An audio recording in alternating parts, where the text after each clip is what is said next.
आपको batch costing और composite costing बताया था, उसमें बहुत आपको क्लियर नहीं हुआ होगा कि दोनों में डिफरेंसेस क्या हैं। एक बार फिर से आज बताती हूँ। Batch costing, in this method a batch of similar or identical product is treated as a job. Here, the unit of cost is a batch or a group of products. Costs are collected and analyzed according to batch numbers, and the costs are ascertained batch wise. This method is applied in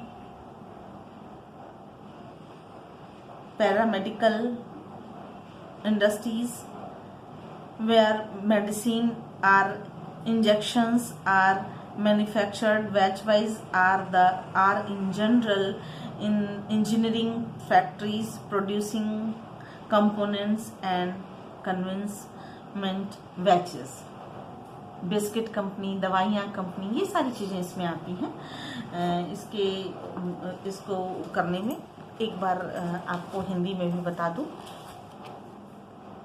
यह पद्धति उन उत्पादन कार्यों के लिए अपनाई जाती है जहां समूह में कार्य किया जाता है और प्रत्येक समूह की लागत अलग अलग ज्ञात करनी होती है। इसमें प्रत्येक समूह को उत्पादन की एक इकाई माना जाता है।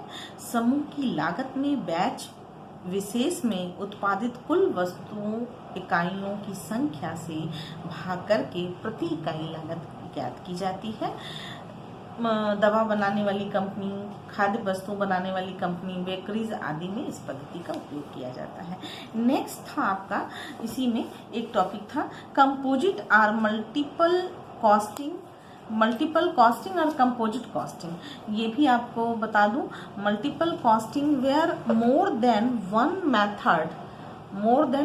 मेथड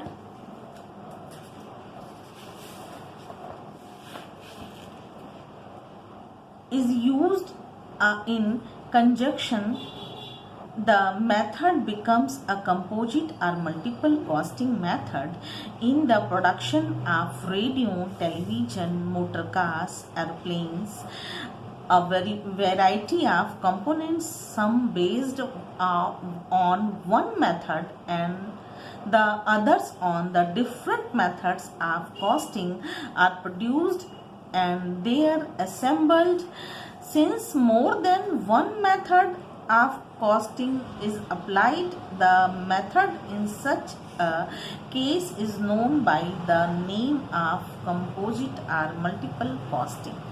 जहाज बनाने की कंपनियां, मोटर इंजन बनाने की कंपनियों में मल्टीपल कॉस्टिंग का प्रयोग किया जाता है। ये बैच कॉस्टिंग और मल्टीपल कॉस्टिंग का डिफरेंस है। इसको इससे आपको वो कर रही हूँ कि आप ये ध्यान रखिएगा कि मल्टीपल कॉस्टिंग जो है वो उसमें मल्टीपल कॉस्टिंग में कई तरीके की कॉस्ट इन्वॉल्व होते हैं। ठीक है बच्चों। नेक्स्ट टॉपिक है आपका installation of costing system. Costing system को क्यों इंस्टॉल किया गया, ये बहुत ही इम्पॉर्टेंट पार्ट है कि क्यों इंस्टॉल किया गया कॉस्टिंग सिस्टम को। फर्स्ट है objective of installation the system. First objective है इसका, इस प्रणाली का जो वो उद्देश्य है कि whether the objective of installing the costing system is limited to a specific area, material management, or fixing selling price, or to arrive at a certain managerial decision, or the objective is to install the system for covering all the aspects of cost affecting the business, is to be decided. The approach to install the system will be dependent on the objectives. इस प्रणाली की स्थापना का उद्देश्य क्या एक विशेष दायरे जैसे सामग्री का प्रबंधन, बिक्री मूल्यों के निर्धारण तक ही सीमित है, अथवा कोई प्रबंधकीय निर्णय लेने तक सीमित है, या व्यवसाय की लागत को प्रभावित करने वाले सभी अंगों को सुचारू रूप से चलाने के लिए है, आदि को ध्यान में रखना चाहिए, क्योंकि प्रणाली की स्थापना की पहुंच इसके उद्देश्य पर निर्भर करती है। कहने का सेंस कि जो हम जब किसी चीज़ को इंस्टॉल करते हैं तो उसको इंस्टॉल करने के पीछे एक ऑब्जेक्ट होता है कि वो हम जब इंस्टॉल कर रहे थे तो किस ऑब्जेक्ट को कंप्लीट करने के लिए इंस्टॉल किया हमने कॉस्ट अकाउंटिंग को, क्या वो कॉस्ट अकाउंटिंग के इंस्टॉलेशन का जो ऑब्जेक्ट था वो पूरा हुआ कि नहीं, ये चेक करना। दूसरा फिर है area of operation. Area of operation. Having decided the objectives, the areas of operation of the system are to be studies by which the management can be best benefited. If production is lack, attention we have to be paid to increase it.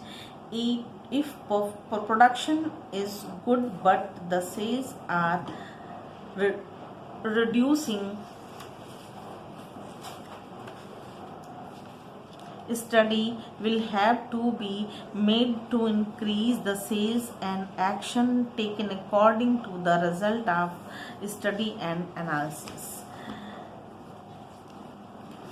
उद्देश्य के निर्णय लेने के पश्चात स्थापना का कार्यक्षेत्र देखना चाहिए तथा यह तय करना चाहिए कि किन कार्यों को प्राथमिकता दी जाए, प्रायोरिटी दी जाए, या यदि उत्पादन कम है तो इसे बढ़ाने के लिए उत्पादन कम है तो इसे बढ़ाने के लिए इस प्रणाली पर अधिक ध्यान देना होगा। यदि उत्पादन ठीक है परंतु बिक्री कम है तो उस दिशा में बिक्री पर अधिक ध्यान दिया जाए, इसलिए इसको इंस्टॉल किया गया। नेक्स्ट है organisation of business. Organisation of business, यह कोई भी लागत प्रणाली सफल नहीं हो सकती है जब तक कि उसके ऑर्गेनाइजेशन पर ध्यान न दिया जाए।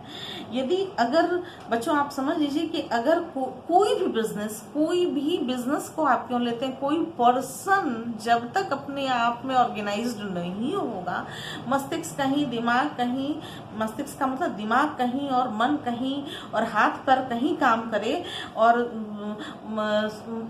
केवल आपको कोई काम करना हो तो मस्तिष्क और मन दोनों जब तक एक नहीं होगा, ऑर्गेनाइज नहीं होगा, तब तक आप और हम अपना काम नहीं कर सकते हैं। वैसे ही ऑर्गेनाइजेशन जब एक नहीं होगा, वो अपने आप में एक बिजनेस का ऑर्गेनाइजेशन जब अपने आप में मजबूत नहीं होगा, तब तक हम कोई भी बिजनेस नहीं कर सकते हैं। कॉस्ट अकाउंटिंग इंस्टॉलेशन के लिए का एक ये भी एडवांटेज है। इसी का जो नेक्स्ट है कि इंस्टॉल क्यों किया गया। conceptions and reception of the idea। जो स्थापना की अवधारणा है उसका भी स्थापना की अवधारणा जो हमारा कॉन्सेप्ट है वो भी पहले से क्लियर होना चाहिए, और जिस उद्देश्य को लेकर के, जिस कॉन्सेप्ट को लेकर के हम जिसको लेकर के हमने शुरू किया था व्यवसाय, वो हो रहा है कि नहीं, उसको भी ध्यान में रखना चाहिए। नेक्स्ट है control system for the element of cost. जितने भी कॉस्ट सिस्टम से जुड़े एलिमेंट्स हैं उनको कंट्रोल करना। कॉस्ट सिस्टम से जुड़े एलिमेंट्स मटेरियल, मैन का मतलब लेबर, मटेरियल, लेबर, एक्सपेंडिचर, सबको कंट्रोल करना, ये भी इसके इंस्टॉलेशन का एक महत्वपूर्ण कारण है। नेक्स्ट है responsibility accounting. Responsibility accounting it means कि जो व्यक्तियों का समूह, विभाग जो सब काम कर रहे हैं वो अपने काम को रिस्पॉन्सिबल तरीके से कर रहे हैं कि नहीं, ये भी हमारे कॉस्ट अकाउंटिंग के इंस्टॉलेशन की वजह है। बच्चों आपको एक चीज़ बता दूं, दो वर्ड आता है, cost centre and cost unit. Cost centre और प्रॉफिट सेंटर। कॉस्ट सेंटर की मीनिंग होती है कि जब आप, कॉस्ट यूनिट की मीनिंग पहले समझिए, जब आप एक यूनिट के थ्रू डिसाइड करते हैं किसी चीज़ को, एक यूनिट डिसाइड करते हैं। जैसे आपको कोल माइन का बिजनेस करना है, तो कोल माइन के बिजनेस पे जब भी आप डिसाइड करेंगे तो पर टनेज कोल कैलकुलेट करेंगे। जब आपको शुगर मिल का बिजनेस करना है तो जब आप उसकी यूनिट पढ़ेंगे, कॉस्ट यूनिट बेसिस होगा उसका पर क्विंटल शुगर। जब आप टेक्सटाइल मिल का बिजनेस करेंगे तो पर मीटर क्लॉथ कैलकुलेट करेंगे। जब आप फ्लोर मिल तो क्विंटल। जब आप पेपर मिल का यूज करेंगे तो पर केजी पेपर। स्टील मिल का करेंगे तो पर टनेज स्टील। ब्रिक, तो ब्रिक का मतलब कि जब आप ब्रिक को कैलकुलेट करते हैं तो ब्रिक का कैलकुलेशन होगा पर 1000 ब्रिक। आप केमिकल पर litre, kilolitre, kilogram, tonnage. Water supply पर 1000 लीटर। पावर इलेक्ट्रिसिटी सप्लाई पर किलोवाट आवर्स। ट्रांसपोर्ट पर पैसेंजर आर टन्स किलोमीटर। हर व्यवसाय के लिए एक कॉस्ट यूनिट होती है। इस कॉस्ट यूनिट का जब हम स्टडी बल्क में यानी कि होलसेल फॉर्म में करते हैं तो वो हो जाता है कॉस्ट सेंटर। हम जब एक फैक्ट्री का कैलकुलेशन करते हैं तो वो होता है कॉस्ट सेंटर, और जब हम एक फैक्ट्री के ईच यूनिट की स्टडी करते हैं तो वो होता है कॉस्ट यूनिट। बच्चों आपको ये खूब अच्छे से समझ में आ गया होगा। आपको ये भी हम बता दें कि कुछ ऐसे बिजनेस होते हैं जिनमें कि कौन से मेथड को यूज़ किया गया है। जैसे एक आपको हम पढ़ के सुना दे रहे हैं, टॉय मेकिंग जो होगा बिजनेस क्या होगा, मेथड ऑफ कॉस्टिंग क्या होगा। टॉय मेकिंग, खिलौनों को जब बनाते हैं तो उसमें बिजनेस मेथड ऑफ कॉस्टिंग कौन सी यूज़ की जाएगी, बैच कॉस्टिंग यूज़ की जाएगी। और यूनिट कॉस्ट क्या होगा, पर बैच। जब आप रोड ट्रांसपोर्ट बिजनेस को, जब रोड ट्रांसपोर्ट का बिजनेस है, इंडस्ट्री है, तो उसकी मेथड ऑफ कॉस्टिंग क्या होगी, ऑपरेटिंग कॉस्टिंग होगी। और पर टनेज किलोमीटर। आप जब सीमेंट का बिजनेस करते हैं तो सीमेंट का बिजनेस मेथड ऑफ कॉस्टिंग क्या होगी, यूनिट कॉस्टिंग, क्योंकि आप सीमेंट का मतलब एक सिंगल यूनिट की स्टडी कर रहे हैं। तो सिंगल यूनिट की स्टडी के लिए सीमेंट का बिजनेस एक सिंगल यूनिट है। सीमेंट जो है वो सीधे एक यूनिट से बना हुआ है, एक उसमें वो लगा हुआ है, तो यूनिट कॉस्टिंग हुई। और जब आप इसको करते हैं तो पर टनेज आर पर बैग कैलकुलेट करते हैं। 400 रुपये बोरा, 200 रुपये बोरा, 1000 रुपये बोरा। तो जो ये बोरे के हिसाब से होता है तो वो पर बोरा, यानी कि यूनिट कॉस्टिंग इसकी क्या होगी, पर बैग आर पर टन्स। स्टील एक पहले लोहा था, लोहे से रिफाइन हुआ तो थोड़ा सा लोहा, थोड़ा सा फिर उसके बाद स्टील बना, स्टील से फिर स्टैंडर्ड स्टील बना, फिर स्टैंडर्ड स्टील से, इस तरीके से जो 3-4 प्रोसेस में जाता है तो स्टील तैयार होता है, तो उसको बोलते हैं प्रोसेस कॉस्टिंग। उसमें मेथड ऑफ कॉस्टिंग कौन सा यूज हुआ है, प्रोसेस और पर टन। जो कॉस्टिंग सिस्टम यूज किया गया, यूनिट कॉस्टिंग जो यूज की गई वो पर टन। हॉस्पिटल ऑपरेटिंग पर पेशेंट पर डे। शुगर कंपनी प्रोसेस पर क्विंटल और ton. Coal mine single costing पर यूनिट। शिप बिल्डिंग कॉन्ट्रैक्ट पर शिप। बाइस्किल मल्टीपल, क्लियर होना है आपको। टीवी भी मल्टीपल होगा और पर टीवी कैलकुलेट होगा। फिर है bridge construction contract and each contract. आपका ये जो है ये आपकी यहाँ पर क्लास समाप्त होती है। ये नेक्स्ट आपका जो टॉपिक होगा, ये आज की क्लास आपकी यहाँ पे समाप्त होती है। अगले दिन हम अगली बार आपकी क्लास लेंगे।